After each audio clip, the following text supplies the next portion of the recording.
지금까지도 이 엠블럼을 너무 마음에 들어 하지 않는 팬들이 많은 것을 알고 있어요. 이게 전주대학교 엠블럼입니다. 정말 비슷하죠. 안녕하세요, 유청 기자입니다. 오늘은 엠블럼 특강 유벤투스 편을 준비했습니다. 유벤투스는 이탈리아 세리에 A에서 가장 우승을 많이 한 팀이고요. 7월 26일에 한국에 와서 친선 경기를 하는 팀이기도 하죠. 뒤에 보시고 있는 사진처럼 피를로도 뛰었었고요. 그 옆에는 또 로마의 왕제 토티가 있네요. 토리노와 로마의 싸움. 많은 분들이 이 토리노라는 도시는 조금 작다고 생각하시는데 토리노가 이탈리아를 이제 결국 통일한 사르디냐 왕국의 수도였었고요. 처음에 통일 이탈리아 왕국에서도 1961년부터 1964년까지는 수도였어요. 그래서 이제 자부심이 상당히 높고요. 그리고 이 뒤에 이제 피렌체가 잠시 수도가 됐다가 그 다음에 로마로 갔는데, 이 이탈리아에 사는 많은 분들이 사실 이탈리아에서 가장 치열한 더비는 AC 밀란과의 더비가 아니라 AC 밀란과 인터 밀란의 더비가 아니라 유벤투스와 밀라노 팀들 간의 더비다.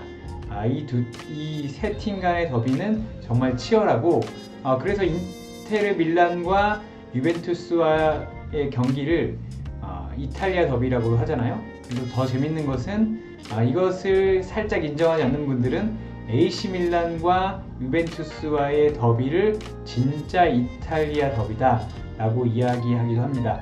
유벤투스야 세리아에서 가장 우승 경험이 많은 팀이고 정말 많은 선수를 배출했고 지금도 이탈리아 왕좌를 지키고 있기 때문에 그건 여러분들이 아실 거라고 생각을 하고요. 이 팀이 일단 역사가 엄청나게 오래됐고 110년이 넘은 팀이기 때문에 엠블럼에 대해서도 할 얘기들이 많습니다. 그 이야기도 지금부터 차근차근 해보도록 하겠습니다. 이게 유벤투스가 1905년부터 1921년까지 쓴 엠블럼인데요. 지금 엠블럼과는 조금 차이가 있지만 여러분들이 기억하는 전형적인 유벤투스 엠블럼과는 큰 차이가 없어요. 맨 위에 이 라틴어로 써있는 모토, 이것은 규칙을 지키지 않는 자는 왕관을 쓸 자격이 없다, 이런 뜻이라고 하고요. 유벤투스의 그 비안코네리, 그러니까 백색과 흑색이 연결된 줄무늬가 들어가 있고 팀명이 유벤투스라고 들어가 있고요. 그 뒤에 왕관, 그리고 그 밑에는 이게 이제 말이라고 생각하시는 분들이 많은데 황소입니다. 소인데, 왜냐면 토리노라는 도시의 이름 자체가 소하고 연결이 있고요. 소 혹은 소의 사람들이라는 뜻에서 토리노라는 도시 이름이 나왔다고 말하는 사람들이 많아요. 그렇기 때문에 토리노는 소와 연관성이 매우 크고요. 그래서 유벤투스의 지역 연고 라이벌인 토리노 FC는 여전히 소를 엠블럼에 쓰고 있습니다. 이게 토리노 시의 문장이에요. 토리노 시의 문장이 거의 비슷하죠. 위에 왕관이 있고 그리고 밑에 이제 황소가 있고 이제 방패가 있습니다. 위에 보시면 이 토리노의 색깔이 나와 있습니다. 그 다음에 유벤투스가 1921년부터 29년까지 쓴 엠블럼입니다. 이제 파란색이 좀 들어갔죠? 이제 파란색이 좀 들어갔고, 파란색과 금색이 들어갔고, 뒤에 있던 문장이 없어졌습니다. 그리고 여전히 방패 안에는 흰색과 까만색 줄무늬가 들어가 있고, 그 더 조그만 방패 안에는 황소가 들어가 있습니다. 아까 보셨죠? 토리노의 시의 황소와 아주 비슷합니다. 색깔도 비슷하죠? 이게 들어가 있어요. 근데 이 다음에 한번 변화가 생깁니다. 네, 이게 1929년부터 1931년까지 쓰였던 엠블럼인데요. 변화가 좀 보이시나요? 1905년부터 1929년까지 쓰였던 두 엠블럼에서는 방패 안에 황소가 들어가 있었는데 이제는 진짜 얼룩말이 들어가 있어요. 얼룩말이 이 팀의 문양과 좀 비슷하죠? 흰색과 검은색 교차된 이 얼룩말이 들어가 있는데, 이 얼룩말이 또 서구에서는 귀족스러움을 상징한다고 해요. 그리고 유벤투스의 많은 별명 중에는 얼룩말이라는 별명도 있다고 합니다. 이 엠블럼을 1929년부터 1931년까지 썼고요. 이 엠블럼은 이제 2년을 쓰고 이 용도가 좀 폐기됩니다. 1931년부터 1940년까지는 다시 엠블럼이 바뀌는데 이제 왕관 모양이 조금 성처럼 바뀌었죠. 이 왕관이긴 한데 뭔가 성 같은 분위기도 좀 나고요. 토리노에 가면 로마 시대의 성벽도 아직 남아있기 때문에 그런 것을 조금 중의적으로 표현한 게 아닌가라는 생각이 듭니다. 그리고 다시 황소가 들어왔고 다시 이제 황금색도 표현이 되게 됩니다. 그리고 이제 이 엠블럼이 지나가고 71년까지 무려 31년 동안 쓰였던 엠블럼이 이것입니다. 이게 다시 황금색이 좀 빠졌고요. 조금 단순화된 엠블럼이라고 보실 수 있고, 큰 틀에서는 이제 벗어나지 않고 있어요. 이번에 이제 1971년부터 1977년까지 쓰였던 엠블럼인데 다시 황금색이 돌아오고 이제 청색, 파란색도 돌아오게 됩니다. 이 색깔 패턴이 계속해서 반복이 되고 있는데, 이건 앞서 보여드렸던 토리노 시의 문장의 색깔과도 연관이 있다고 보시면 될 것 같고, 황금색이 어디나 이제 고귀한 색을 뜻하기 때문에 이런 색깔 배열을 바꾸면서 큰 틀은 바꾸지 않고 있다는 걸 보실 수 있습니다. 1977년부터 1989년까지는 다시 이 엠블럼이 쓰이는데, 이번에 이제 엄청나게 변했죠.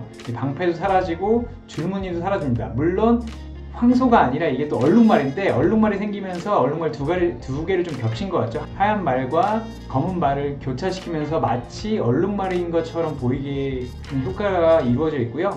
큰 별 두 개를 한 것은 세리에 A를 20번 이상 우승했다는 의미입니다.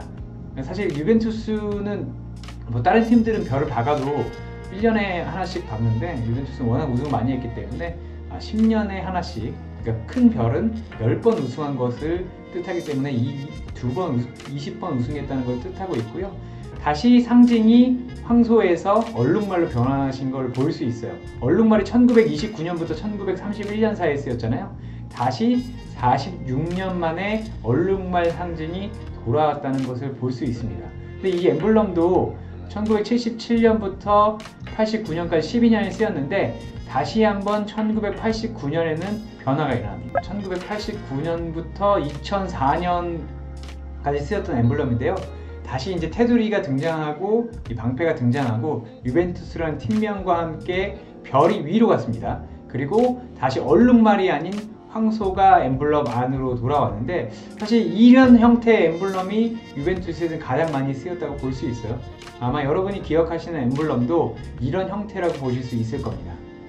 그리고 이 엠블럼이 2004년까지 쓰이다가요, 2017년까지는 이런 엠블럼이 쓰입니다. 조금 더 단순화됐고 황금색도 안으로만 들어갔어요. 저는 제가 보기에는 이게 가장 깔끔한 것 같은데, 이 엠블럼이 아마 여러분이 가장 많이 기억하시는 엠블럼이라고 생각합니다. 왜냐면 이제 별도 들어갔고, 이제 색깔도 조금 단순해졌고, 문양도 조금 단순해졌고, 입체감마저 표현할 수 있는 이 유벤투스 엠블럼인데, 아까 이제 피를로가 달고 있었던 엠블럼도 이 엠블럼이라고 보시면 됩니다. 이 엠블럼이 이제 2017년까지 쓰였고요. 2017년부터 지금까지 쓰고 있는 엠블럼은 정말로 논란이 많이 되고 있습니다.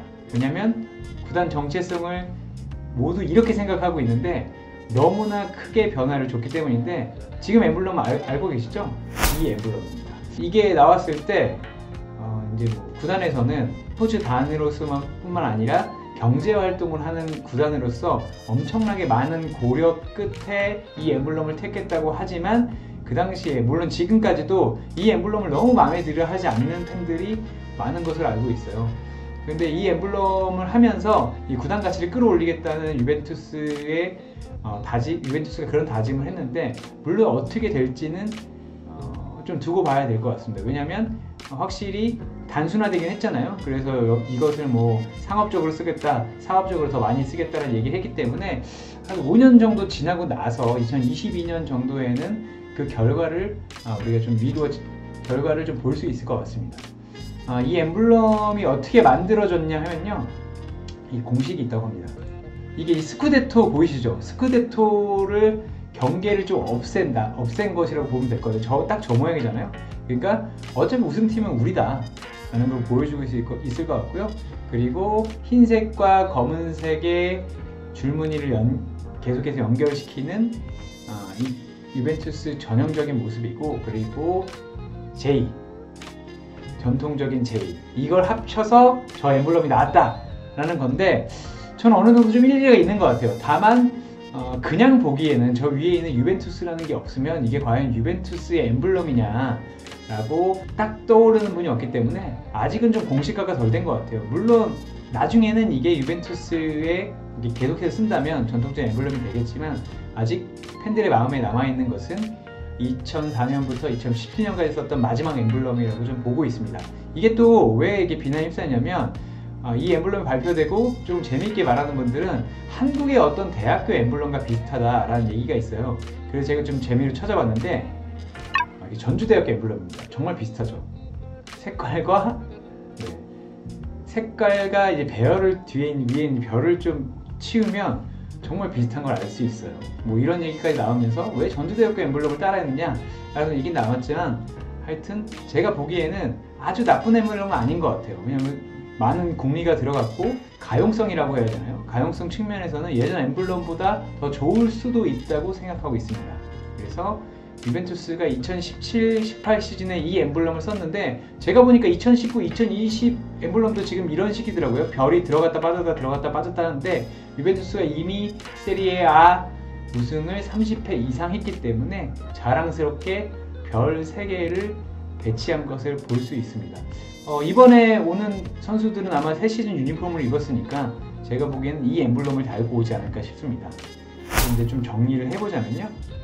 1905년부터 1921년까지는 정말 올드한 엠블럼, 그 위에는 규칙을 지키지 않는 자는 왕관을 쓸 자격이 없다 라는 엠블럼이 써있고요. 2021년부터 2029년까지도 위에 이제 좀 화려한 띠를 배제한 엠블럼이 쓰였습니다. 1929년부터 1931년까지는 거의 비슷하지만 황소가 아니라 얼룩말이 쓰였다는 게 중요하고요. 1931년부터 77년까지는 뭐 색상의 변화는 있지만 큰 구도의 변화나 상징 동물의 변화는 없습니다. 하지만 1977년부터 1989년까지는 다시 얼룩말을 로고로 썼고요. 1989년에는 다시 한번 황소로 상징 동물을 바꿨지만 이번에 이제 별 2개를 쓰게 됩니다. 2004년부터 2017년까지는 가장 단순하고도 지금까지 유벤투스 팬들이 가장 아꼈던 엠블럼이라고 볼 수 있는 이 엠블럼, 가장 현대적이면서도 가장 전통적인 엠블럼이 쓰였고요. 2017년부터 지금까지는 구단의 이제 미래를 선포하는 엠블럼이라고 해야겠죠. 많은 구상을 했지만 팬들에게 반발도 크게 일으켰던 엠블럼을 쓰고 있는 것 같습니다. 이 크리스티아노 호날두는 이번에 이 엠블럼을 이제 달고 오게 됩니다. 유벤투스는 올 시즌에도 2019-2020 시즌에도 이탈리아의 당연한 우승 후보고요.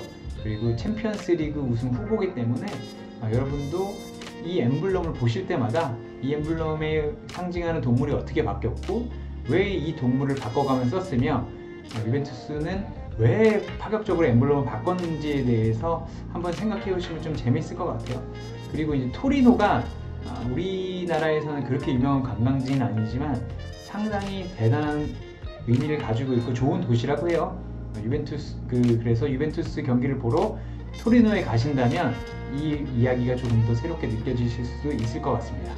오늘은 여기서 마치고요. 다음에 또 찾아뵙겠습니다. 감사합니다.